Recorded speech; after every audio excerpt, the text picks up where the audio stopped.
Have a nice day, student. Today began you chapter 5 part second. Part second में क्या पढ़ेंगे हम लोग? डिफ्रेंसिएशन।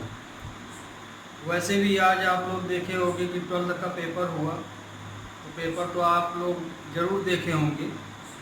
तो पेपर से आप एक चीज़ नॉलेज ले लीजिए कि जो भी पेपर आता है वो आपकी सरकारी बुक से ही बन रहा है, माने एनसीईआरटी या एमपी बोर्ड की सरकारी बुक से।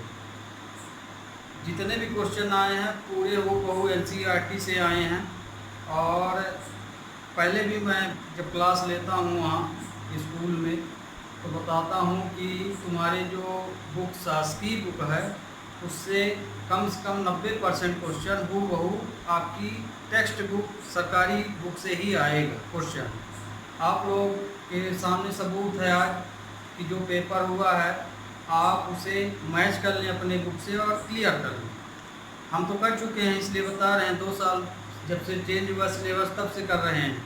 आप भी कर लीजिए, इससे आपको ये फ़ायदा होगा कि एक कॉन्फिडेंस आएगा पढ़ने का, क्योंकि रेफरेंस बुक में बहुत ज़्यादा क्वेश्चन होते हैं और रेफरेंस बुक आप 1 साल में पूरा वो नहीं पढ़ सकते उसे, है ना।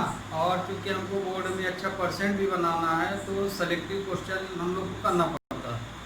तो इसलिए आपको सजेशन देना चाहूँगा कि पहले आप अपनी जो बुक लग रही है शासन द्वारा जो दी गई है उस बुक को पढ़िए। उसको पढ़ने के बाद आप फिर रेफरेंस बुक आराम से पढ़िए। रेफरेंस बुक क्वेश्चनों की प्रैक्टिस बुक होती है कि जैसे इसमें एक क्वेश्चन दिया आप उसमें 5, 6, 10 जितने भी हैं कर सकते हैं। तो कहने का मतलब ये कि आप डाउट में मत रहिए कि कौन सी बुक हो, क्योंकि क्लास 11th से रेफरेंस बुक मार्केट में बहुत सारी आ जाती हैं। तो चूँकि अब 11th क्लास बड़ी क्लास मानी जाती है तो आपके ऊपर चॉइस है कि आप कौन सी बुक ले रहे हैं कौन सी नहीं ले रहे हैं। पर मैं सजेशन दूंगा कि आप चाहे जो बुक रेफरेंस बुक लीजिए पर सरकारी बुक अपने पास ज़रूर रखिए, उससे आपको पूरा सिलेबस पता चलता जाएगा। ओके, तो हम आज इसका सेकंड पार्ट ले रहे हैं डिफ्रेंसिएशन चैप्टर 5 का। तो जो आइडेंटिटी आपने क्लास 11th में ऑलरेडी डिफ्रेंसिएशन पढ़ा है तो ये आइडेंटिटियाँ देखे होंगे। तो डिफ्रेंसिएशन की ये बिल्कुल मेन आइडेंटिटी हैं। आप जब तक ये पढ़ाई लेवल में रहेंगे तो ये आइडेंटिटी आपको हमेशा यही रहेगी। ओके, तो आप इन आइडेंटिटियों को अच्छे से लर्न कर लीजिए, है ना। और जिस तरह हम लोग बचपन में 2 की टेबल 3 की टेबल माने टेबल याद करते हैं, उसी तरह से आपको ये भी लर्न हो जाना चाहिए। प्रूफ वाली अलग बात है कि आप इसको प्रूफ करें कैसे आया, ये अलग बात है, लेकिन जहाँ तक जब तो आपको सवाल लगाने के लिए आएगा तो आपको ये दिमाग में तुरंत आ जाना चाहिए, है ना। इसलिए बोल रहे हैं कि इसको लर्न भी होना चाहिए। प्रूफ आपसे बनता है अच्छी बात है, लेकिन मेन है क्वेश्चन मिले दिमाग में तुरंत आइडेंटिटी आए और हम क्वेश्चन को तुरंत सॉल्व कर दें। तो ये आइडेंटिटी मैं पूरी लिख दिया हूँ जितनी यूज होती हैं, इसी से पूरा डिफ्रेंसिएशन बना है। तो इस आइडेंटिटियों को आप देख लीजिए, इतनी आइडेंटिटी हैं, है ना। फिर इसके अलावा फिर आइडेंटिटी नहीं है, इसी में हेर फेर होता है, बाकी मेन आइडेंटिटी इतनी ही है ना। तो आप इनको अच्छे से यदि 11th में नहीं लर्न किए हैं तो 12th में लर्न कर लीजिए। और है ना, इसके इनको लर्न जब तक नहीं रहेगा तो आप डिफ्रेंसिएशन में परफेक्ट नहीं हो पाएंगे, क्योंकि जो भी चीज़ बताई जाएगी तो आप बार बार पलटाएंगे कि ये कहाँ से लिख दिए कैसे लिख दिए। तो यदि आप ये आइडेंटिटी याद कर लिए हैं तो हम जो चीज़ यहाँ डिफ्रेंसिएशन ले रहे हैं बताएंगे तो आपको तुरंत समझ में आएगा कि कैसे किया जा रहा है। ओके, तो ये आइडेंटिटी आप इस देख लीजिए पूरी स्पष्ट लिखी हुई हैं। और फिर कुछ क्वेश्चन आज हम ले रहे हैं, आपको शुरुआत हो चूँकि तो छोटे छोटे क्वेश्चन लिए हैं और आपके बुक से ही लिए हैं, है ना। एक्सरसाइज 5.2 से लिया जा रहा है क्वेश्चन, तो इनको हम आज समझाएंगे आपको और फिर धीरे धीरे स्पेशल क्वेश्चन की ओर जाएंगे। ओके, तो ये आइडेंटिटी आप अपने नोटबुक में कहीं लिख लीजिए और इनको अच्छे से लर्न कर लीजिए। Okay, I am roughing the board. तो we take first question. First question क्या दिया है, साइन एक्स स्क्वायर प्लस 5। ये देखिए sine x square plus 5 sine theta हम लोग पढ़ते हैं। तो first we take first question, first question का सॉल्यूशन। तो we take first question. First question sine x square plus 5। आप अब इसका जैसे फर्स्ट क्वेश्चन देख रहे हैं तो आप पढ़ते हैं इसको, क्या पढ़ते हैं, साइन थीटा, है ना। तो मतलब ये थीटा क्या है, एंगल है। तो साइन के साथ जितनी भी ये वैल्यू इधर लगी है, जैसे साइन थीटा, तो थीटा प्लेस पे क्या लगा हुआ है, एक्स स्क्वायर प्लस 5, मतलब कि ये पूरा साइन के लिए थीटा का काम करेगा। ओके, अब जैसे ये क्वेश्चन दिया तो क्वेश्चन को फंक्शन के रूप में सपोज कर लो कि ये जो वैल्यू दी गई है, यदि दी गई है तो ठीक है, नहीं दी गई, खाली क्वेश्चन लिखा गया है, तो इसको हम सपोज कर लेंगे सॉल्यूशन में, let y equal to sine x square plus 5, ये वैल्यू इस फंक्शन के इक्वल है। ओके, अब जैसे इसका हमको क्या करना है, डिफरेंशिएशन करना है। तो डिफरेंशिएशन किसके रिस्पेक्ट में करना है, x के रिस्पेक्ट में। किसके रिस्पेक्ट में, x के रिस्पेक्ट में करना है। तो एक डिफरेंशिएशन करते समय एक बात जरूर ध्यान रखिएगा कि जिसके रिस्पेक्ट में आप डिफरेंशिएशन कर रहे हैं, x है, y है, z है, जिसके भी रिस्पेक्ट में, उसी का डिफरेंशिएशन होगा। उसके अलावा यदि कोई अदर वैल्यू है वो कांस्टेंट माना जाएगा। क्या माना जाएगा, कांस्टेंट। जैसे इसमें लिखा है एक्स स्क्वायर प्लस 5, तो 5 ये कांस्टेंट। सपोज करो 5 ना होता, 5 की जगह a लिखा होता, b लिखा होता, है ना, y को छोड़ के z लिखा होता, तो x के रिस्पेक्ट में कर रहे हो तो इसके रिस्पेक्ट में क्योंकि हम डिफरेंशिएशन ले रहे हैं तो ये सब वैल्यू कांस्टेंट मानी जाएंगी। तो कांस्टेंट वैल्यू का डिफरेंशिएशन हमेशा 0 होता है। ओके, तो differentiate with respect to x के रिस्पेक्ट में हम इसको डिफरेंशिएट कर रहे हैं। तो डिफरेंशिएशन का सिंबल क्या है, d/dx। जिसके रिस्पेक्ट में आप करिए वो वैल्यू इस तरह लेंगे। मान लो हम y के रिस्पेक्ट में कर रहे हैं तो हमको यहाँ लिखना पड़ेगा d/dy। मान लीजिए z की रिस्पेक्ट में कर रहे हैं तो माना जाएगा d/dz। तो जिसके भी रिस्पेक्ट में आप क्वेश्चन को डिफरेंशिएट कर रहे हैं उसका स्ट्रक्चर इस तरह से बनता है। x के रिस्पेक्ट में कर रहे हैं तो ये, y के रिस्पेक्ट में कर रहे हैं तो ये, z के रिस्पेक्ट में कर रहे हैं तो ये, इसी तरह जो भी है।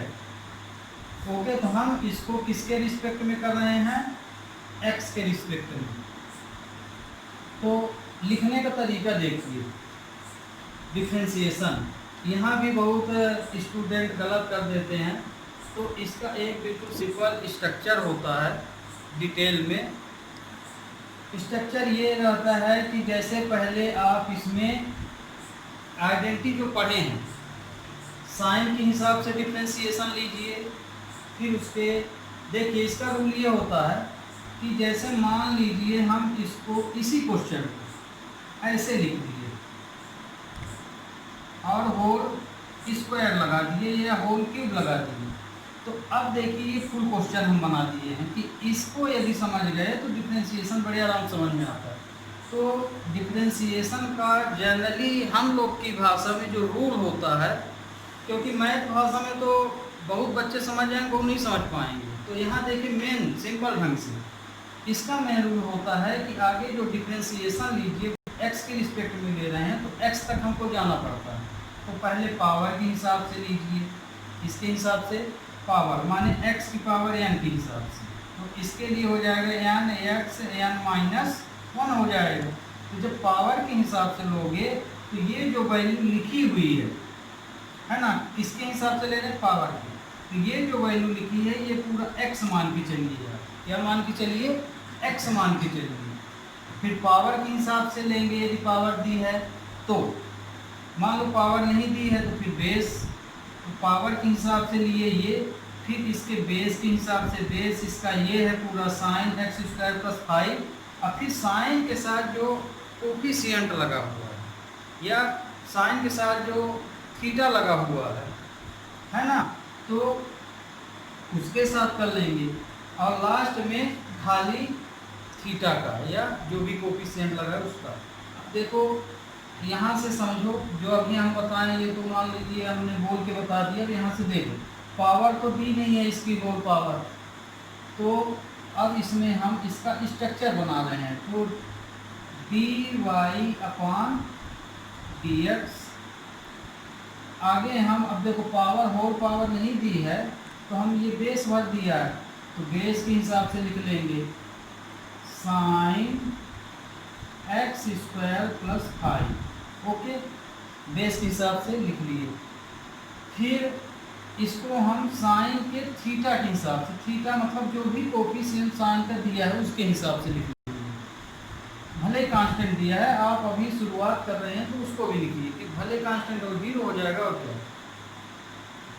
तो हालांकि ऐसा करना नहीं, मेन ढंग से बड़ी क्लास समझ लेना। तो एक्स स्क्वायर प्लस 5, ये तो कांस्टेंट तो है नहीं इसमें, वेरिएबल इतना ही है हमारा, है ना, कांस्टेंट ये है तो ऑलरेडी 0 हो जाएगा। और चूँकि 11th में आप ऑलरेडी ये पढ़ चुके हैं तो हमें तो यही पता है कि आपसे पूरा बनता है सिंपल क्वेश्चन। तो ये देखिए आगे हम बेस के हिसाब से लिखे, फिर बेस में जो कोफिशिएंट है उसको अलग से कर लिए, है ना। इनको जब हम इस तरह से लिखते हैं तो इनके बीच जो साइन होता है वो हमेशा इनटू से रहता है, किससे रहता है, इनटू से। अब इसको डिफ्रेंशिएट कर दीजिए, तो इसमें हम किसका डिफ्रेंशिएशन करेंगे, साइन का। तो साइन का क्या होता है, कास, साइन एक्स का कास एक्स होती है आइडेंटिटी, तो साइन के लिए ये पूरा एक्स माना जाएगा, तो कास एक्स स्क्वायर प्लस 5 हो गया, है ना, बिकॉज थीटा ये जो पूरा थीटा दिया है वो एक्स ही माना जाएगा।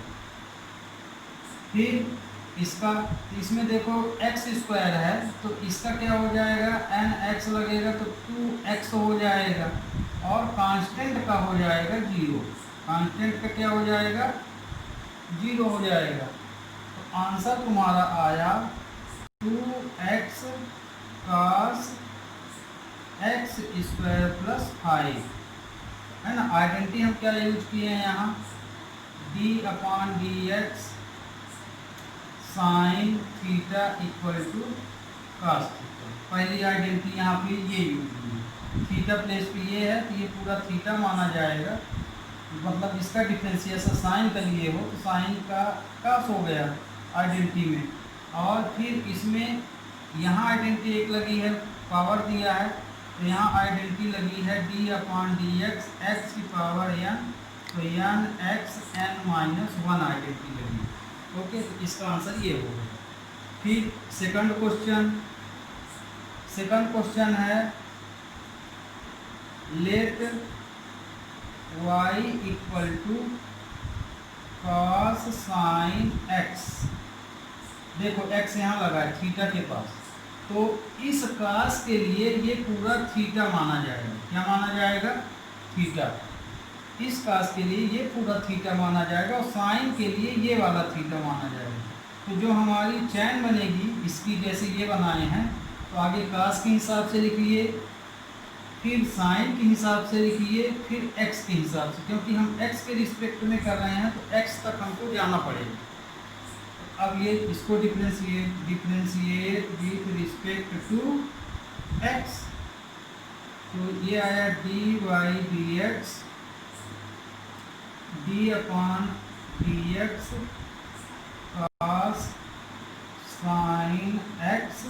ये देखिए कास के हिसाब से लिख लिए, कास के लिए पूरा x माना जाएगा माने थीटा माना जाएगा, b अपॉन डी एक्स। तो अब बेस के हिसाब से हम लिखे तो इसमें मेन कास थीटा लिखा है, मेन क्वेश्चन क्या है कास थीटा, ये लिख ली कास थीटा। फिर थीटा इसमें x यहाँ लगा है तो हमको इसको लिखना पड़ेगा, तो साइन x लिखेंगे। फिर साइन x का हो गया, फिर साइन के साथ क्या लगा है x लगा है, x लिख लीजिए, है ना। शुरू में आपको इसी तरह हम बता रहे हैं, फिर ये ऐसे क्वेश्चन होते हैं कि इनको हम डायरेक्ट ओरली कर सकते हो, पर अभी शुरू में इसकी चैन ही आप समझिए कि वास्तव में डिफरेंशिएशन होता कैसे है। बेस मजबूत होगा तो ओरली और मजबूत होगा। तो अब देखिए कास x, तो कास का क्या होता है माइनस साइन x। तो देखिए कास का माइनस साइन, तो माइनस लिए, अब ये तो x है कास के लिए, तो यहाँ आएगा sign x।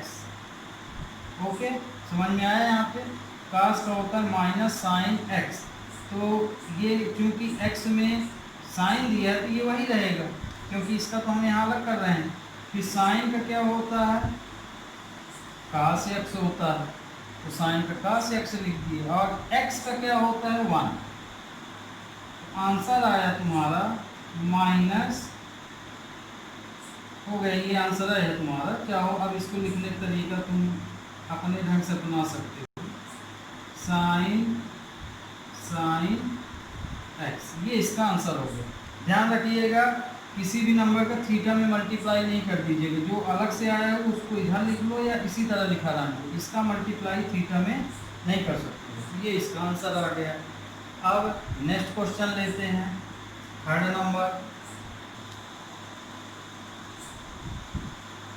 Late y equal to sine ax plus b, differentiate with respect to x। फिर से चैन हम बनाते हैं इसकी डिफरेंशिएशन की, dy dx। तो पहले बेस के अनुसार मतलब से पूरा लिख लेंगे, तो d upon D X sine ax plus b। Okay, फिर बेस के हिसाब से लिखे, फिर थीटा के हिसाब से लिख लो, d upon D x ax plus b, है ना। ये क्वेश्चन ये सेम ही है दोनों। अब इसका डिफरेंशिएट कर लो, तो साइन का क्या होता है कास x, तो ये हो जाएगा कास ax प्लस b। क्योंकि हम साइन के हिसाब से इसको डिफरेंशिएट किए, तो साइन का होता है कास x, तो ये पूरा साइन के लिए x माना जाएगा या थीटा, तो ये वही रहेगा, ये भर। फिर ये x, यहाँ देखो ax लिखा है, तो x का हम कर रहे हैं डिफरेंशिएशन, ये तो कांस्टेंट नंबर है, तो x का क्या हो जाएगा a, है ना। x का 1 हो जाएगा, x का क्या हो जाएगा 1। और ये चूंकि इसमें x है ही नहीं, तो अभी हम बताए हैं कि जिसके रिस्पेक्ट में आप कीजिए वो वैल्यू वहाँ प्रेजेंट होना चाहिए, नहीं प्रेजेंट है तो वो कांस्टेंट माना जाएगा।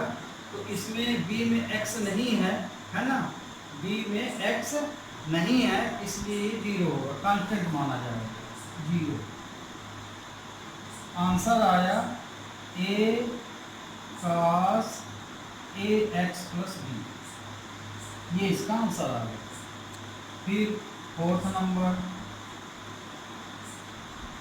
Late y equal to sec tan root x।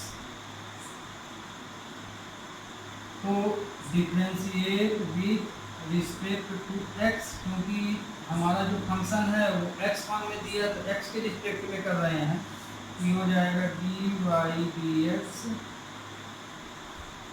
अब इसकी भी चैन डी अपान डी एक्स सेक एक्स है ना। आगे सेक के हिसाब से लिखे तो सेक एक्स, एक्स सेक का एक्स कितना है ये है, तो यही पूरा 10 रूट एक्स लिख लोगे। फिर सेक का तो ले लिए, अब सेक के थीटा का ले लो, तो डी अपान डी एक्स 10, ये थीटा का हो गया। अब क्योंकि सेक के लिए ये x माना जाएगा, फिर जब थीटा लिए तो उसमें ये x माना जाएगा, तो इसका भी अब हमको लेना पड़ेगा d upon D x by 2 है ना। रूट को हम इस तरह भी लिख सकते हैं। अब इसको ये देखिए, इसके ये चैन बन गई। अब इसको डिफ्रेंशिएट कर दीजिए, तो सेक x का क्या होता है, सेक x का डिफ्रेंशिएशन होता है सेक x 10x।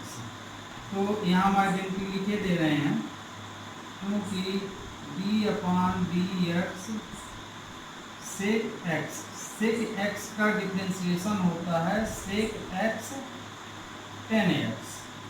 तो x के प्लेस पे क्या है, x के प्लेस पे ये x के प्लेस पे 10 रूट x है, तो x के स्थान पर हमको ये ले लेना है। तो इसका आएगा सेक 10 रूट x इंटू 10 x क्या है यही रहेगा 10 रूट x ये। तो इसके लिए देखिए x वही रहेगा, ये क्या रहेगा x, ये x यही रहेगा। फिर 10x का क्या होता है सेक स्क्वायर x, 10x का क्या होता है सेक स्क्वायर x, x हमारा रूट x है।